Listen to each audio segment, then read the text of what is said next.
Okay, getting a summary of the components that are in your final design configuration is a common need, especially if you're going to do any kind of cost estimation or reporting or quotation of some type that you want to generate as the back end of your process, or just comparing content using Power Query, like between what is the difference between bill of materials, structures, or content within models.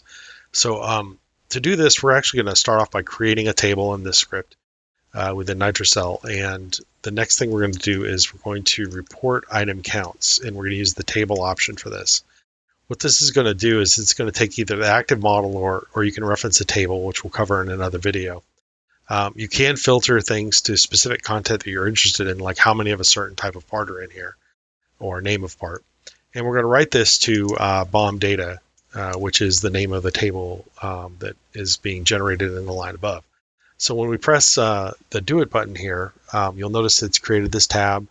It's also created the table and populated it with a bill of materials of what is the total components of each thing that's in this design.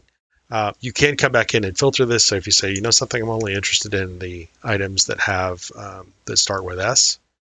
And in this particular case, it will actually go off and give us a summary of only the items that start with S and their total counts within the design that's here.